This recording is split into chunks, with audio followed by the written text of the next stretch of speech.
Nah. Wah, Mas Dino kayak di ngapa aja?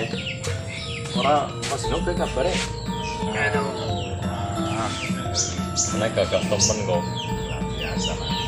Santai mas lah. Orang lunga-lunga apa? Ora lah. Males ya.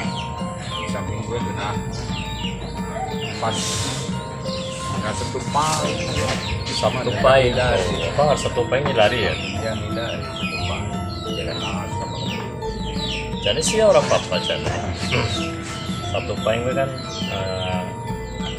sebuah mitos sinang khusus daerah Banyumas.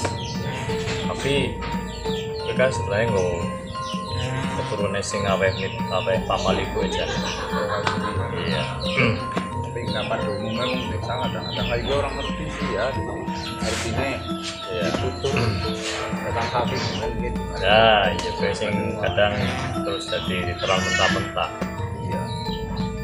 Ya orang nyawa sih. Jadi kan asal muasalnya kan kayak gitu.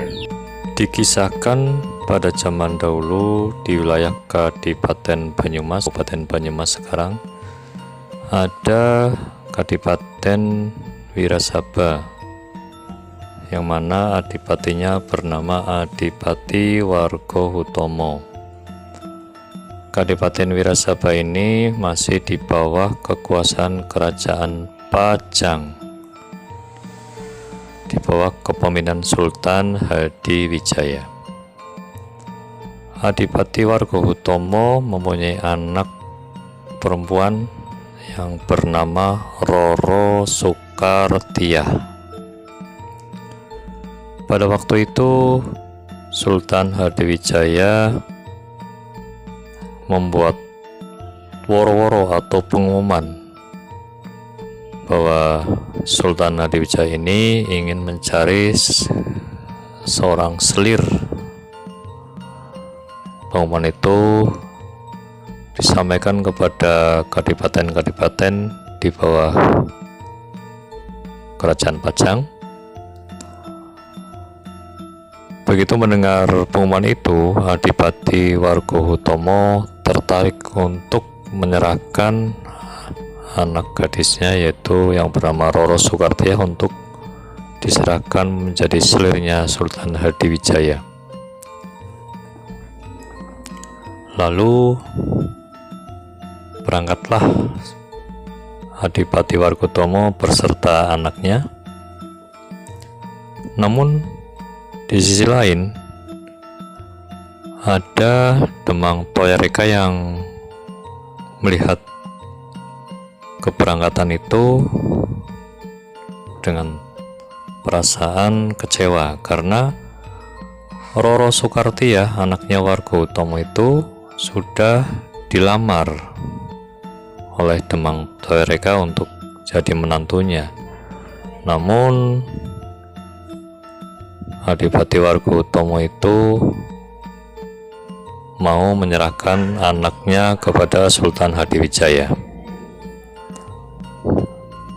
Singkat cerita, Adipati Wargohutomo beserta anaknya sudah berada di Kerajaan Pajang dan di hadapan Sultan Hadiwijaya, lalu menyerahkan Roro Soekartiah. Lalu ditanya oleh Sultan Hadiwijaya, apakah anakmu masih gadis? Lalu Adipati Wargohutomo menjawab bahwa anak saya masih gadis. Baiklah, kalau seperti itu kamu boleh pulang ke Kadipaten Wirasaba dan anakmu bisa tinggal di kerajaan sini. Lalu Adipati Wargohutomo pulang ke Kadipaten. Tidak lama kemudian Demang Toyareka sampai pula di hadapan Sultan Hadiwijaya dan menyampaikan berita bahwa Roro Soekartiah itu sudah mempunyai suami atau mempunyai seorang suami. Jadi bukan gadis lagi. Mendengar hal itu, Sultan Hadiwijaya menjadi marah. lalu menyuruh senopatinya yang pertama untuk membunuh Adipati Wargohutomo. Lalu berangkatlah senopati yang pertama ini untuk melaksanakan perintah Sultan Hadiwijaya untuk membunuh Adipati Wargohutomo. Setelah itu Sultan Hadiwijaya bertanya lagi kepada Roro Soekartia, apakah betul kamu sudah punya suami? Jawabnya Roro Soekartia itu bahwa betul, saya sudah mempunyai tunangan, namun belum jadi suaminya, baru tunangan. Berarti kamu masih gadis? Masih. Itu Sultan Hadiwijaya ini kaget, ternyata Roro Soekartia ini masih gadis. Lalu dengan sangat marah karena mendengar cerita dari Demang Toyareka, dia pun menyuruh senopati yang kedua untuk mencegah senopati yang pertama supaya tidak membunuh Adipati Wargohutomo. Lalu berangkatlah senopati yang kedua mengejar senopati yang pertama. Pada waktu itu Adipati Wargohutomo baru sampai di Ngambal, ya, di wilayah Kebumen. Pada waktu itu Adipati Wargohutomo sedang makan pindang banyak di rumah Balai Malang. Pada waktu itu hari Sabtu Pahing. Nah, pada waktu itu senopatinya sampai, tapi pas mau membunuh dia mengurungkan niatnya dulu karena Adipati Wargohutomo sedang makan, menunggu makannya selesai.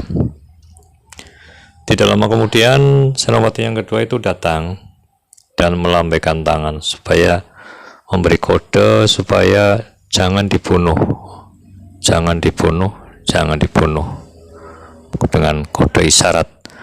Namun senopati yang pertama ini salah persepsi. Dengan serta-merta dia mencabut keris dan membunuh Adipati Wargohutomo. Lalu senopati yang kedua marah, saya sudah bilang supaya jangan dibunuh, mengapa kamu malah membunuh?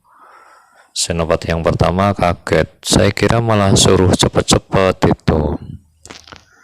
Nah, pada waktu Adipati Wargohutomo mau menghembuskan nafas terakhirnya, dia memberikan suatu waler atau pepali supaya untuk anak keturunannya, bahwa anak keturunannya tidak boleh bepergian di hari Sabtu Pahing,